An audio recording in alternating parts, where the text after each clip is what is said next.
Hello दोस्तों, मैं हूं हाशिम अकरम और आप देख रहे हैं डिजिटल एडिट चैनल। जी हाँ दोस्तों, आज हम बात करेंगे 10th क्लास के जो सोशल साइंस का इम्पोर्टेंट क्वेश्चन का सीरीज चल रहा था, जिसमें आपको हम सुबह जो वीडियो देने वाले थे वो नहीं दे पाए थे, क्योंकि सुबह जो है एक साइंस का इम्पोर्टेंट क्वेश्चन था मेरे पास, उसको हम पब्लिश कर दिए थे। तो उसी के चलते ये हम अभी दे रहे हैं आपको।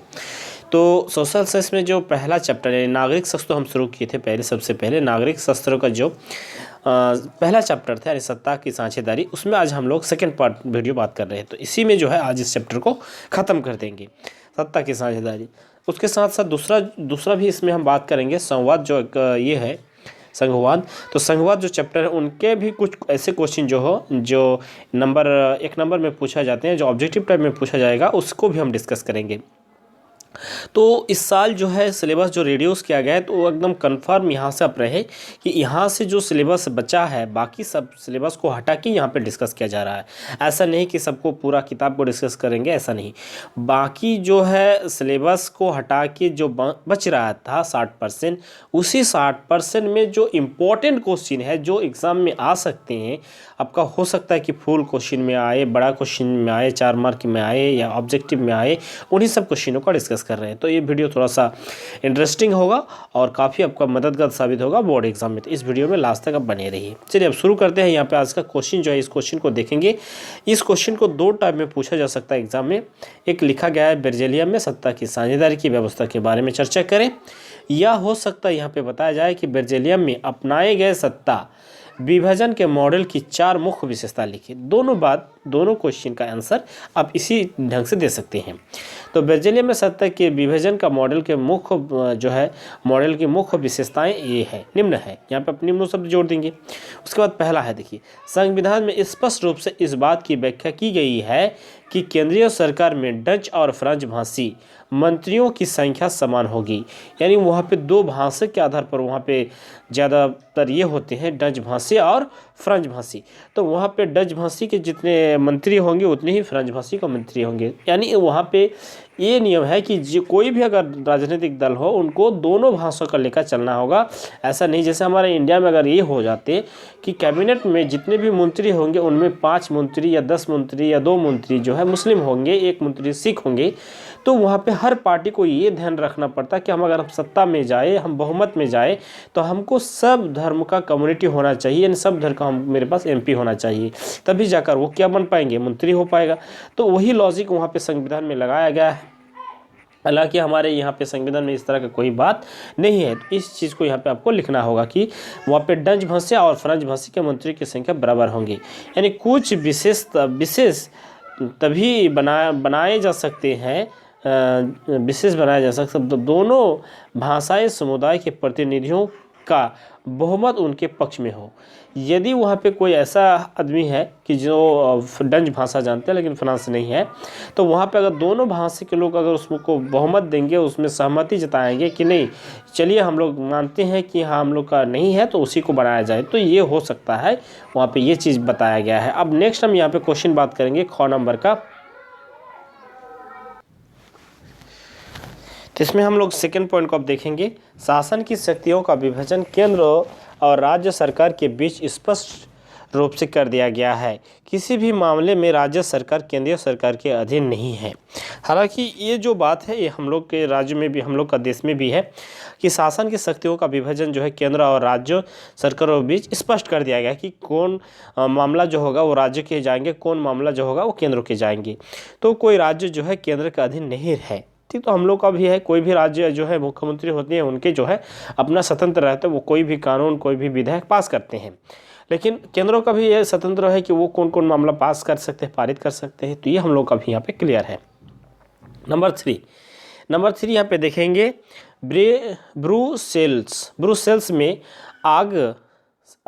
ब्रुसेल्स में अलग सरकार है जहां दोनों समुदायों का समान प्रतिनिधित्व है। वहाँ पे एक राज्य होंगे जहां उसका नाम है कि ब्रुसेल्स, और वहाँ पे जो अलग सरकार है उसमें अलग सरकार होने के बावजूद वहाँ पे समान समुदाय का प्रतिनिधित्व रहते हैं। ठीक है, जैसे हम लोग का कश्मीर है तो उसी तरह का हो सकता है। अब देखेंगे ब्राज़ीलियम में केंद्रीय एवं राज्य सरकार की अतिरिक्त एक तीसरे स्तर की सरकार भी काम करती है जिसे सामुदायिक सरकार के नाम से जाना जाते हैं। इस सरकार में प्रतिनिधियों का चुनाव अलग अलग भाषा बोलने वाले समुदायों द्वारा होता है। यह सरकार संस्कृति, शिक्षा और भाषा जैसे मामलों में निर्णय लेती है। तो उनके एक और तीसरी सरकार भी होती हैं, राज्य सरकार, केंद्र सरकार होने के बावजूद भी तो वो सरकार जो है सामुदायिक इसके मामले में वो चुनाव होते हैं और उन लोग जो है संस्कृति और शिक्षा इस सब के बारे में निर्णय लेते हैं। हालांकि अगर वो देखा जाए तो हम लोग भी यहाँ पे स्पष्ट कर सकते हैं कि हम लोग के यहाँ पे त्रिचुनाव होते हैं, जिसको हम लोग पंचायती चुनाव बोलते हैं, नगर पालिका चुनाव बोलते हैं, तो वो भी हम लोग का होता है। लेकिन हम लोग का कोई ये नहीं है, हमारे इंडिया में कोई ऐसे नियम है नहीं कि जाति के आधार पर, धर्मों के आधार पर या भाषा के आधार पर चुनाव होते हैं। अब नेक्स्ट हम लोग देखेंगे 5 नंबर, श्रीलंका में सत्ता की साझेदारी की व्यवस्था के बारे में चर्चा करें। यानी श्रीलंका जो है उसमें सत्ता की साझेदारी की जो व्यवस्था है उसके बारे में आपको चर्चा करना होगा। ठीक है, तो ये क्वेश्चन जो है काफ़ी इंपॉर्टेंट है। श्रीलंका में सिल्ही जो है बहुसंख्यक है और वहाँ पे तमिल जो है अल्पसंख्यक है। जिस तरह हमारे यहाँ पे जाति के आधार पर अगर देखें तो हिंदू जो है बहुसंख्यक है और मुस्लिम हो गया, ईसाई हो गया, ठीक है, आदिवासी हो गए, ये सब क्या होते हैं, अल्पसंख्यक है। इससे हमारे देश में बहुत सारे धर्मों के लोग रहते हैं, बहुत सारे भाषा के लोग रहते हैं। जैसे हिंदी बोलने में अगर जाएंगे तो हिंदी बोलने वाले जो राज्य है ज़्यादा संख्या में पाए जाएंगे, तो उसमें आदमी की संख्या भी ज़्यादा होंगे तो वो बहुसंख्यक हो जाएगा। भाषा के हिसाब से जाएंगे तो हिंदी, उसके बाद उड़िया हो गया, खड़िया हो गया, तमिली हो गया, बंगला हो गया, ये सब जो है अल्पसंख्यक में चले जाएंगे। तो उसी तरह श्रीलंका में सिल्ली बहुसंख्यक जो है वो है। श्रीलंका के सिल्ली समुदाय ने अपनी बहुसंख्या के बल पर शासन पर प्रभुत्व जमाने का प्रयास किया था तथा कोई ऐसे कदम उठाए जिसमें अल्पसंख्यक तमिली समुदाय को सत्ता में उचित साझेदारी नहीं मिली और उनके हितों की हानि हुई, जिसमें से कुछ नामांकित है। तो वहाँ पे जो बहुसंख्यक है, बहुसंख्यक लोग जो है वहाँ पे ज़्यादातर सत्ता का प्रभुत्व जमाने का प्रयास किया। प्रभुत्व का अर्थ होता है अपने दबदबा, और दबदबा के कारण जो है कई ऐसे कदम उठाए गए हैं जो जिसमें अल्पसंख्यक तमिली जो लोग हैं उन लोग का जो है उचित साझेदारी वहाँ पे नहीं मिले हैं। इसके चलते उन लोग का बहुत कुछ हानि हुई है। हमारे अगर इंडिया में भी देखेंगे तो जैसे 10 साल से राज चल रहा है तो बीजेपी पार्टी का चल रहा है। अगर ये देखा जाए तो मेरा चैनल में शायद हो सकता है बहुत धर्मों को, बहुत जो है पार्टी को सपोर्ट करने वाले होंगे, लेकिन हकीकत जो बात है अगर देखा जाए तो बीजेपी पार्टी का एक आइडियोलॉजी जो है वो बहुसंख्यक को लेकर है, जिसमें हिंदुत्व आप बोल सकते हैं।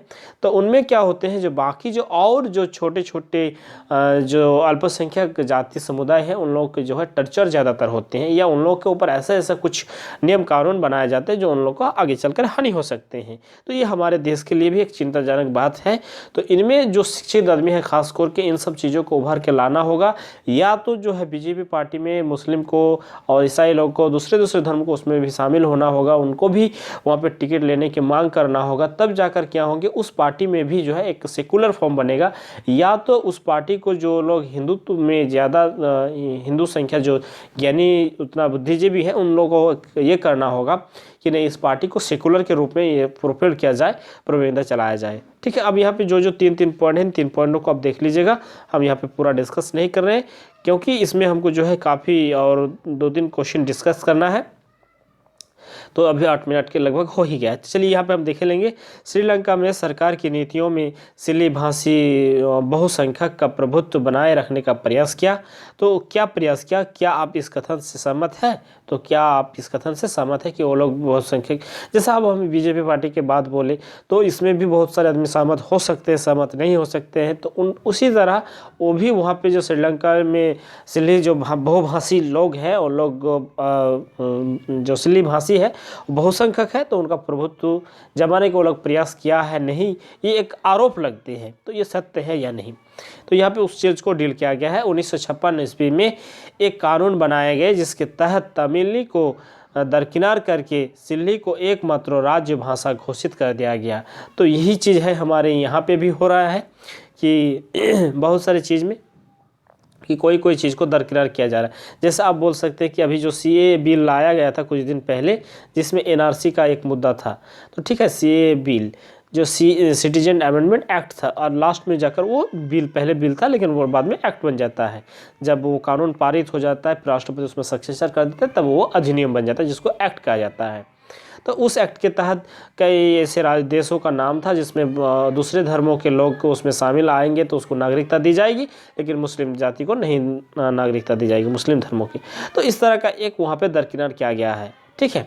तब यहाँ पे देखेंगे विश्वविद्यालय एवं सरकारी नौकरी में सिल्लियों को प्राथमिकता देने की भी नीति भी अपनाई गई। तो विश्वविद्यालय हो या सरकारी नौकरी में सिल्ली जो जाती है उनकी प्राथमिकता दी जाती है। हालांकि हमारे देश में अभी तक ऐसा कोई कानून या ऐसा कोई अभी सिस्टम है नहीं, और बल्कि क्या है कि जो अल्पसंख्यक होते हैं उनका एक आरक्षण मिलता है जो हमारे संविधान में उल्लेख है, ठीक है।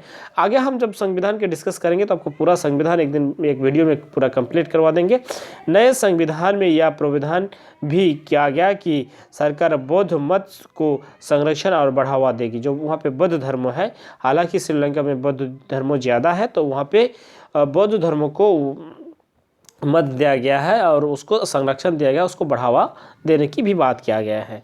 अब यहाँ पे जाएंगे श्रीलंकाई तामिली को नागरिकता से अलग रखा गया है। श्रीलंकाई जो तामिली थे उन लोगों को फिर नागरिकता से एक अलग टाइप का नागरिकता में उन लोगों को शामिल किया गया। तो ये था आपका ये क्वेश्चन। अब हम जाएंगे नेक्स्ट चैप्टर में, और इसमें आपको छोटा छोटा क्वेश्चन ये करेंगे। संघवाद एक चैप्टर है, यहाँ से भी काफ़ी क्वेश्चन पूछा जाता है एग्जाम में, और खास करके ये रिड्यूस हुआ है सिलेबस है तो इसी को रखा गया है, तो इसमें भी इस साल जो है क्वेश्चन पूछे जाएंगे। तो इसमें ऑब्जेक्टिव क्वेश्चन ज़्यादातर पूछे जाएंगे, तो इस चीज़ को आपको ज़्यादातर के फॉलो करना होगा। पहला क्वेश्चन यहाँ पे हम देखेंगे संघवाद। संघवाद क्या है? तो संघवाद जो है सरकार की एक ऐसी व्यवस्था है जिसमें सरकार शक्तियों का विभाजन एक केंद्र सत्ता और उसकी विभाजन इकाइयों को देता है, तो इसी को हम लोग संघवाद कहते हैं। उसके बाद भारत में संघात्मक सरकार तथा एकात्मक है, माने या एकात्मक, भारत संघात्मक सरकार है या एकात्मक है? तो भारत यहाँ पे लिखा गया भारत संघात्मक और एकात्मक सरकारों का मिश्रण है। दिखाई देने में यह संघात्मक है परंतु वास्तव में एकात्मक है, तो ये दोनों का मिश्रण है, ठीक है। कुछ देशों का नाम लिखे जहां एकात्मक सरकारें हैं, तो जैसे इंग्लैंड है, फ्रांस है, इटली है, चीन है, जापान है, हाँ, उत्तर कोरिया है, और श्रीलंका में एकात्मक प्रकार की सरकारें हैं, ठीक है। एकात्मक प्रकार का सरकार का अर्थ होता है एक ही वहाँ पे पार्टी रहती है और उसी के आधार पर वहाँ पे ये होता है, चुनाव होते हैं, और एक ही पार्टी में वो कैंडिडेट को ये डिपेंड किया जाता है, ठीक है। जैसे आपका जो चीन में जैसे प्रधानमंत्री जो है वो एक ही भाषा के है और एक ही जाति का है और वही कई सालों तक रह जाते हैं, ठीक है। तो यही होता है एकात्मक सरकार। नेक्स्ट यहाँ पे देखेंगे कुछ देशों में नाम लिखे, कुछ देशों के नाम लिखे जहां संघात्मक सरकार कायम है। तो जैसे संयुक्त राष्ट्र अमेरिका जो है वो हमारे देश की तरह स्वतंत्र है, वहाँ पे क्या है, संयुक्त राष्ट्र अमेरिका है, कनाडा है, मेक्सिको है, ब्राज़ील है। तो इस तरह के कई देशों का यहाँ पे नाम दिया गया, उसमें भी भारत भी है, भारत का भी जो है संघात्मक रूप है। अब राज्यों की विधानसभाओं में महिलाओं का प्रतिनिधित्व कितना है? तो 5% से कम। हालांकि ये हमारे देश में एक नाइंसाफ़ी है कि राज्यों की विधानसभा सीटों में महिलाओं का प्रतिनिधित्व जो है काफ़ी होना चाहिए, अधिक होना चाहिए। जब तक कहीं भी जहां कानून बनते हैं, जहां संसद होते हैं या विधानसभा होते हैं, वहाँ हर प्रकार के लोग होना चाहिए, जाति के आधार पे हो, लिंग के आधार पे हो, धर्म के आधार पे हो, तभी जाकर कोई एक पार्टी जो है या कोई एक जाति जो है दब नहीं जाएंगे। तो इसीलिए महिलाओं के कोई कानून या महिलाएं के जब भी हमारे इंडिया में इतना रेप हो रहे हैं, इतना धर्षण हो रहा है, फिर भी कोई यहाँ पे रुकावट आ क्यों नहीं रही? इसका मेन मकसद यही है कि हमारे विधानसभा में हो, कोई राज्य के विधानसभा में हो या संसद में हो, या संसद दो ही होते हैं, राज्यसभा हो, लोकसभा हो, उसमें महिलाओं के प्रतिनिधित्व तो कम है, इसीलिए वहाँ पे आवाज़ जो है ये जोर शोर से नहीं उठ रहे हैं। इसी के चलते जो है इसका जो है खात्मा नहीं हो पा रहे हैं। नेक्स्ट यहाँ पे देखेंगे राज्य सूची से क्या तात्पर्य है, इसमें क्या क्या विशेष विषय सम्मिलित है। राज्य सूची में ऐसे कोई 66 विषय सम्मिलित हैं जो प्रांतीय एवं स्थानीय महत्व के हैं। यानी राज्य सूची में जो होते हैं प्रांतीय और राज्यों के लिए वो अलग से वो है। और एक होता है केंद्रीय सूची और एक होता है संवर्धित सूची। संवर्धित सूची में केंद्र और राज्य दोनों को मिलावट की वहाँ पे बात है। इनमें से मुख्य विषय जो है कृषि, सिंचाई, व्यापार, वाणिज्यिक एवं पुलिस आदि है। ठीक है, तो 66 विषय में से जैसे सिंचाई होंगे, कृषि होंगे, व्यापार होंगे, तो ये सब जो है राज्यों के पास पावर रहते हैं। इन विषयों पर इन राज्य सरकारें ही कानून बना सकती है। तो इन सब विषयों पर जो है राज्य सरकार ही कानून बना सकती है। नेक्स्ट जो है यहाँ पे हम देखेंगे 3 उन नए राज्यों का नाम लिखे जिनका स्थापना हाल ही में हुई है, यानी 2000 ईस्वी में। हाल ही मतलब 2000। तो हम लोग जानते हैं कि उत्तरांचल जो था, उत्तरांचल से हम लोग का बना है उत्तराखंड, और झारखंड और छत्तीसगढ़।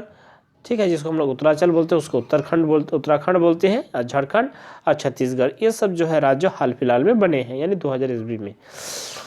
नेक्स्ट यहाँ पे देखेंगे कुछ दीर्घ क्वेश्चन भी देखेंगे इसी चैप्टर के। संघीय शासन व्यवस्था, ये बहुत क्वेश्चन इंपॉर्टेंट है। संघीय शासन व्यवस्था आमतौर पर कितने तरीकों से गठित होते हैं, सावधान समझाइए। संघीय शासन व्यवस्था कई प्रकार के होते हैं। जैसे अमेरिका में जो संघीय शासन व्यवस्था है वो अलग है, मेरे इंडिया में जो हमारे देश में जो है संघीय शासन व्यवस्था ये अलग प्रकार के हैं।